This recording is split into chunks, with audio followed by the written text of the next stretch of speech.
എല്ലാവർക്കും ക്രിസ്തുയേശുവിൻ്റെ നിസ്തുല നാമത്തിൽ സ്നേഹവന്ദനം. ഇന്നത്തെ നമ്മുടെ ധ്യാനത്തിനായി വിശുദ്ധ യോഹന്നാൻ എഴുതിയ സുവിശേഷം 14-ാം അധ്യായം 26-ാം വാക്യം. യോഹന്നാൻ 14:26. എങ്കിലും പിതാവ് എൻ്റെ നാമത്തിൽ അയപ്പാനുള്ള പരിശുദ്ധാത്മാവെന്ന കാര്യസ്ഥൻ നിങ്ങൾക്ക് സകലവും ഉപദേശിച്ചു തരികയും ഞാൻ നിങ്ങളോട് പറഞ്ഞതൊക്കെയും നിങ്ങളെ ഓർമ്മപ്പെടുത്തുകയും ചെയ്യും. കർത്താവിൻ്റെ പരിശുദ്ധ നാമം വാഴ്ത്തപ്പെടട്ടെ. നമ്മുടെ പ്രതിസന്ധികളിൽ ഒരു അഭയസ്ഥാനം അല്ലെങ്കിൽ പ്രത്യാശാസ്ഥാനം കർത്താവ് നമുക്ക് വാഗ്ദത്തം ചെയ്യുന്നു. തൻ്റെ വിടചൊല്ലൽ മൊഴികളിലൂടെ ശിഷ്യന്മാരുടെ ഹൃദയം കലങ്ങി ഭ്രമിച്ച് പോകാതിരിക്കേണ്ടതിന് ഗുരുനാഥനായ കർത്താവ് അവരെ പ്രബോധിപ്പിക്കുന്നതാണ് 14-ാം അധ്യായത്തിൻ്റെ 25 മുതൽ 31 വരെയുള്ള വേദഭാഗം. ഈ ഭാഗത്ത് ഏറ്റവും പ്രധാനമായി അവർക്ക് സഹായകനായി പാറക്ലീത്തയെ അയക്കും എന്നതാണ് പറയുന്നത്. പരിശുദ്ധാത്മാവ് എന്ന് മലയാളത്തിൽ ഭാഷാന്തരമുള്ള പാറക്ലീത്തയ്ക്ക് വ്യത്യസ്ത അർത്ഥങ്ങളുണ്ട്. സഹായകൻ, ആശ്വാസപ്രദൻ, ആവശ്യവേളകളിൽ തുണയ്ക്കായി വരുന്നവൻ, അങ്ങനെ ചില അർത്ഥങ്ങൾ ആ പദത്തിനുണ്ട്. അപ്പോൾ ഈ വേദഭാഗം നമ്മളെ ഓർമ്മിപ്പിക്കുന്ന 2-3 കാര്യങ്ങളിൽ ഒന്ന്, പരിശുദ്ധാത്മാവ് ശിഷ്യരെ സകല കാര്യങ്ങളും പഠിപ്പിക്കുന്ന സാന്നിധ്യമാണ്. ജീവിതാവസാനം വരെയും ഒരു ക്രിസ്തു ശിഷ്യൻ ഒരു പഠിതാവായിരിക്കണമെന്ന് പരിശുദ്ധാത്മാവിനെക്കുറിച്ചുള്ള ആത്മീക തത്വം നമ്മളെ ഓർമ്മിപ്പിക്കുന്നു. സത്യത്തിൻ്റെ ആഴങ്ങളിലേക്ക് പരിശുദ്ധാത്മാവ് നമ്മളെ ഓരോ നിമിഷവും ഓരോ ദിവസവും നയിച്ചുകൊണ്ടിരിക്കും. ഉളവായി വരുന്ന ഓരോ മനുഷ്യ ജീവിത സാഹചര്യങ്ങളും ദൈവവചന വെളിച്ചത്തിൽ ബന്ധപ്പെടുത്തി കാണാൻ കഴിയും. അതിന് സഹായിക്കുന്നത് പരിശുദ്ധാത്മാവാണ്. അതുകൂടാതെ യേശുതമ്പുരാൻ പഠിപ്പിച്ച സകല കാര്യങ്ങളും പരിശുദ്ധാത്മാവ് ഓർമ്മപ്പെടുത്തുകയും ചെയ്യും. ഇങ്ങനെ യേശുവിൻ്റെ വചനം പരിശുദ്ധാത്മാവ് ഓർമ്മപ്പെടുത്തുന്നത് കൊണ്ട് ധാർഷ്ട്യത്തിൽ നിന്നും, ചിന്തകളുടെ സങ്കുചിത ഭാവത്തിൽ നിന്നും, തെറ്റായ കണ്ടെത്തലുകളിൽ നിന്നും നമുക്ക് ഒരു സംരക്ഷണം ലഭിക്കും. രണ്ടാമത്, യേശു വാഗ്ദത്തം ചെയ്ത സമാധാനം എന്ന ദാനവും വിശ്വാസികളിൽ അനുഭവമാക്കുന്നത് പരിശുദ്ധാത്മാവാണ്. ഈ സമാധാനം ഹൃദയത്തിൽ നൽകപ്പെടുന്നത് കൊണ്ടാണ് ഹൃദയം കലങ്ങാതെ ഇരിക്കുന്നത്. എൻ്റെ സമാധാനം ഞാൻ നിങ്ങൾക്ക് തരുന്നു എന്നതാണ് കർത്താവ് തൻ്റെ ശിഷ്യരോട് പറയുന്നത്. ഷാലോം എന്ന എബ്രായ പദമാണ് സമാധാനം എന്നതിന് ഉപയോഗിക്കുന്നത്. അതിൻ്റെ അർത്ഥം പ്രശ്നങ്ങളൊന്നുമില്ലാതെ ഇരിക്കുന്ന അവസ്ഥ എന്നതല്ല, പിന്നെയോ ജീവിതത്തിൻ്റെ പരമമായ നന്മ ഉരുത്തിരിയുന്ന സകലതും എന്നാണ്. ലോകം വാഗ്ദാനം ചെയ്യുന്ന സമാധാനം ചില പ്രത്യേക സാഹചര്യങ്ങളിലും വ്യവസ്ഥകളിലും അധിഷ്ഠിതമായിരിക്കും. പ്രത്യേകിച്ച് റോമൻ ചക്രവർത്തി പാക്സ് റൊമാന എന്ന ആ ഒരു തലക്കെട്ടിൽ തൻ്റെ പ്രജകൾക്ക് നൽകുന്ന ഒരു സമാധാനമുണ്ട്. അതായത് പട്ടാളക്കാരുടെ അല്ലെങ്കിൽ ഭരണത്തിൻ്റെ അധികാരം ഉപയോഗിച്ച് മറ്റ് ശത്രുക്കളിൽ നിന്നൊക്കെ നൽകുന്ന സംരക്ഷണത്തിൻ്റെ അടയാളമായിരുന്നു ആ സമാധാനം.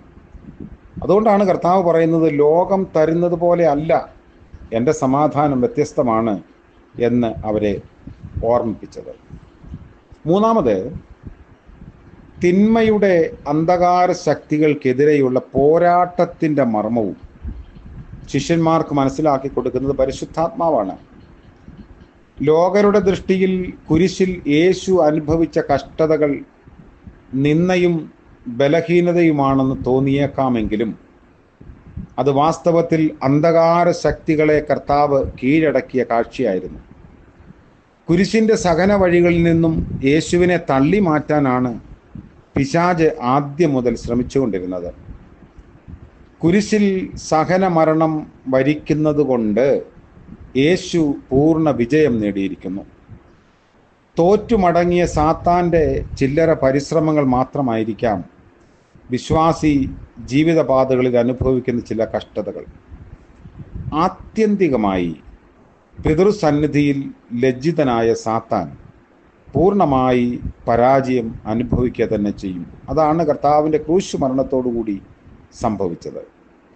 വിശ്വാസത്തെ പ്രതിയും ദൈവരാജ്യ മൂല്യങ്ങളെ പ്രതിയും കഷ്ടങ്ങൾ സഹിക്കുന്നവർ അവരുടെ നായകനും പൂർത്തി വരുത്തുന്നവനുമായ യേശുവിനെ നോക്കി വിജയഭാവത്തോടെ മുന്നേറും. ഈ ഭാഗം നമ്മളെ ഓർമ്മിപ്പിക്കുന്നു, പരിശുദ്ധാത്മാവ് നമുക്ക് പ്രബോധകനും വഴികാട്ടിയുമായി തീരുന്നതിന് അവിടുത്തെ മൃദുസ്വരത്തിന് നമുക്ക് ചെവി ചായ്ച്ച് കൊടുക്കേണ്ടിയിരിക്കുന്നു. ആത്മാവിനെ കെടുത്തിക്കളയുന്ന നിഷേധാത്മതയിൽ നിന്നും രക്ഷപ്പെടാൻ നമുക്ക് സാധിക്കണം. നമ്മൾ ആഗ്രഹിക്കുന്ന സമാധാനങ്ങൾ അന്തസാര ശൂന്യങ്ങൾ ആയി തീരരുത്. പൂർണ്ണ നന്മയിലേക്ക് നമ്മെ നയിക്കുന്ന സകലതുമാണ് സമാധാനമെങ്കിൽ അതിനു വേണ്ടിയുള്ള ചില നൊമ്പരങ്ങൾ അല്ലെങ്കിൽ സഹന സമാധാന വഴികൾ നമ്മൾ സ്വീകരിക്കാനുള്ള ആർജവത്വം കാണിക്കണം. അതിന് നമ്മളെ ശക്തീകരിക്കുന്നത് കർത്താവിൻ്റെ ക്രൂശു മരണത്തിൻ്റെ ഇച്ഛാശക്തിയാണ്.